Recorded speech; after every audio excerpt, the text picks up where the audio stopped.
ನಮಸ್ತೆ ಕರ್ನಾಟಕ, ನಾನು ನಿಮ್ಮ Divya. Welcome to my channel. ಇವತ್ತು ನಿಮಗೆ ಮಲ್ಲಿಗೆ ಹೂವಿನಷ್ಟೇ ಸಾಫ್ಟ್ ಆಗಿರುವ ನೀರು ದೋಸೆನ ಯಾವ ರೀತಿ ಮಾಡೋದಂತ ತಿಳಿಸ್ಕೊಡ್ತೀನಿ ಬನ್ನಿ. ಇದು ಮಲೆನಾಡು ಸೈಡ್ ತುಂಬಾನೇ ಫೇಮಸ್ಸು.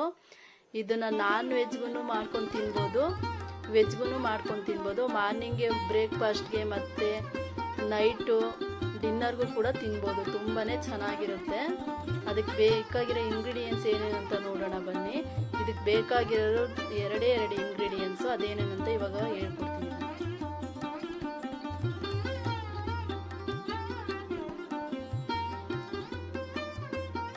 ಒಂದು ಬೌಲಿಗೆ 2 ಗ್ಲಾಸ್ ಅಕ್ಕಿ ಹಾಕೋತಾ ಇದ್ದೀನಿ.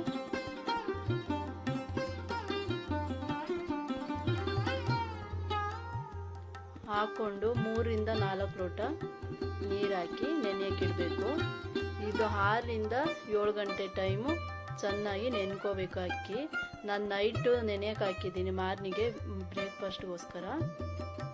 ರುಬ್ಕೊಳ್ಳೋಕ್ಕಿಂತ ಮುಂಚೆ ನೀರೆಲ್ಲ ತೆಗೆದುಬಿಟ್ಟು ಆಮೇಲೆ ಅಕ್ಕಿನ ಒಂದು ಜಾರ್ಗೆ ಹಾಕಿ ಬ್ಲೆಂಡ್ ಮಾಡ್ಕೋಬೇಕು.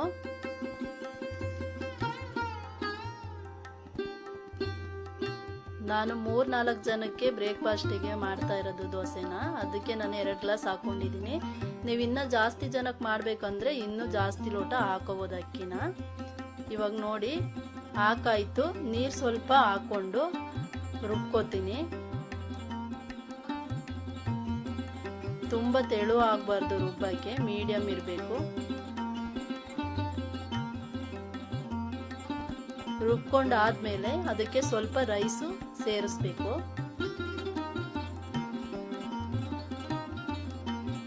ಸೇರಿಸ್ಕೊಂಡು ಮತ್ತೆ ಚೆನ್ನಾಗಿ ರುಬ್ಕೋಬೇಕು. ತುಂಬ ರೈಸ್ ಹಾಕಕ್ಕೆ ಹೋಗ್ಬಾರ್ದು, ಸ್ವಲ್ಪನೇ ಸಾಕು. ಹಾಕ್ಬಿಟ್ಟು ಅದು ತುಂಬ ಮೃದುವಾಗಿ ಬರಬೇಕು, ಆ ರೀತಿ ರುಬ್ಕೋಬೇಕು.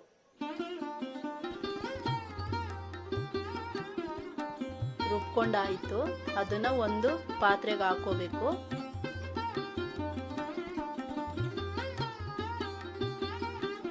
ಹಾಕೊಂಡು ರುಚಿಗೆ ತಕ್ಕಷ್ಟು ಉಪ್ಪನ್ನು ಕೂಡ ಇದಕ್ಕೆ ಆ್ಯಡ್ ಮಾಡಬೇಕಾಗುತ್ತೆ. ಬಗ್ಸಿದ ನಂತರ ಮತ್ತೆ ಅದಕ್ಕೆ ಸ್ವಲ್ಪ ನೀರು ಹಾಕೊಂಡು ಹಂಚಿನ ಕಾಯಕ್ಕೆ ಇಟ್ಟಿದ್ದೀನಿ. ನೀರು ಹಾಕೊಂಡು ಮತ್ತೆ ಅದನ್ನ ಕಲಗಿಸ್ಕೋಬೇಕು, ನೀಟಾಗಿ ತಿರ್ಗಿಸ್ಕೋಬೇಕು. ತುಂಬಾನೇ ತೆಳು ಮಾಡ್ಕೊಳಕ್ ಹೋಗ್ಬೇಡಿ, ಮೀಡಿಯಮ್ ಇರಲಿ. ನಾನು ಯಾಕೆ ಅಂದರೆ ತುಂಬ ತೆಳು ಮಾಡ್ಕೊತಿಲ್ಲ, ಇದು ಹೊಸ ದೋಸೆ ಅಂಚ, ಅದಕ್ಕೋಸ್ಕರ. ಫಸ್ಟ್ ದೋಸೆ ಉಯ್ದ್ರೆ ಅದು ಚೆನ್ನಾಗಿ ಬರಲ್ಲ. ಅದು ಉಯ್ತಾ ಆಮೇಲೆ ತೆಳುವಾಗಿ ಉಯ್ಕೋಬೋದು. ಅದಕ್ಕೋಸ್ಕರ ನಾನು ಸ್ವಲ್ಪ ಗಟ್ಟಿನೇ ಮಾಡ್ಕೊತಾ ಇದ್ದೀನಿ.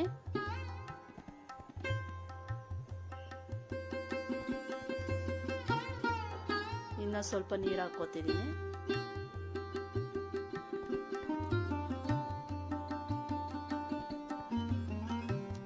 ಚೆನ್ನಾಗಿ ತಿರ್ಗಿಸ್ಕೋಬೇಕು. ಹಿಟ್ಟು ಅಡಿಗಡೆ ಹಾಗೇನೆ ಇರುತ್ತೆ ತೆಳದಲ್ಲಿ, ಅದು ನೀಟಾಗಿ ತಿರ್ಗಿಸ್ಕೋಬೇಕು. ರುಚಿಗೆ ತಕ್ಕಷ್ಟು ಉಪ್ಪು ಹಾಕಿ ಮತ್ತೆ ಸ್ವಲ್ಪ ಹೊತ್ತು ಹಾಗೆ ತಿರ್ಗಿಸ್ಕೋಬೇಕು.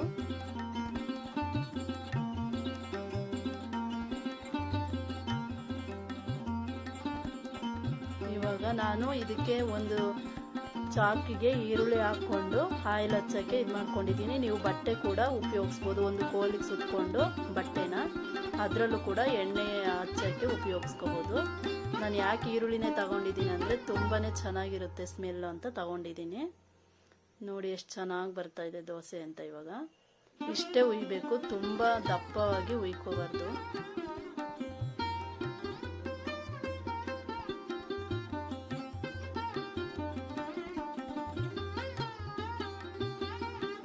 ನೋಡಿ ಫ್ರೆಂಡ್ಸ್, ಎಷ್ಟು ಚೆನ್ನಾಗಿ ಬಂದಿದೆ ಅಂತ ದೋಸೆ.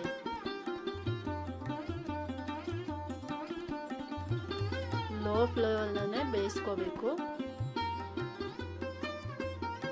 ಎಷ್ಟು ಸಾಫ್ಟಾಗಿ ಕಾಣಿಸ್ತಾ ಇದೆ ನೋಡಿ, ನೋಡೋಕ್ಕೆ ತಿನ್ನಕ್ಕೆ ಎಷ್ಟು ಚೆನ್ನಾಗಿರ್ಬೇಡ ಇನ್ನಲ್ವಾ. ಇನ್ನೂ ಒಂದು ಒಯ್ದ್ಬಿಟ್ಟು ತೋರಿಸ್ತೀನಿ ನೋಡಿ. ಇದಕ್ಕೆ ಎಣ್ಣೆ ತುಂಬ ಜಾಸ್ತಿನೇ ಹಚ್ಚಬೇಕು, ಕಡಿಮೆ ಎಣ್ಣೆ ಹಾಕಬಾರ್ದು. ತುಂಬ ಅಂದರೆ ತುಂಬ ಎಣ್ಣೆನೂ ಕೂಡ ಹಾಕಬಾರ್ದು, ಮೀಡಿಯಮಾಗಿ ಹಾಕೋಬೇಕು. ಅವಾಗ ದೋಸೆ ಚೆನ್ನಾಗಿ ಬರುತ್ತೆ.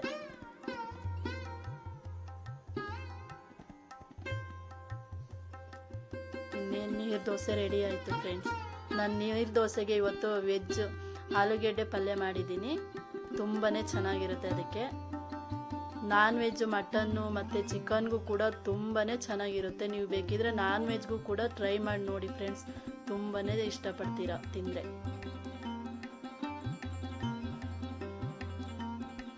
ಯಾವ ರೀತಿ ಬಂದಿದೆ ನೋಡಿ.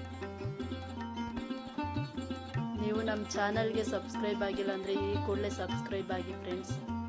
ಈ ವಿಡಿಯೋ ಇಷ್ಟವಾದಲ್ಲಿ ಲೈಕ್ ಮಾಡಿ, ಶೇರ್ ಮಾಡಿ, ಕಾಮೆಂಟ್ಸು ಕೂಡ ಮಾಡಿ ಹೇಗಿದೆ ಅಂತ. ನಿಮ್ಮ ಮನೇಲಿ ನೀವು ಇವತ್ತೇ ಟ್ರೈ ಮಾಡಿ ನೋಡಿ ಫ್ರೆಂಡ್ಸ್.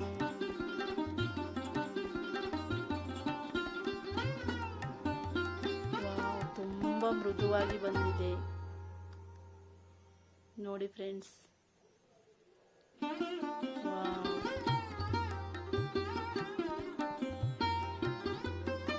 ಈ ರೀತಿ ದೋಸೆನ ನೀವು ಮನೇಲಿ ಒಂದ್ಸಲ ಟ್ರೈ ಮಾಡಿ. ಈ ದೋಸೆ ನೀವು ಮಾಡಿ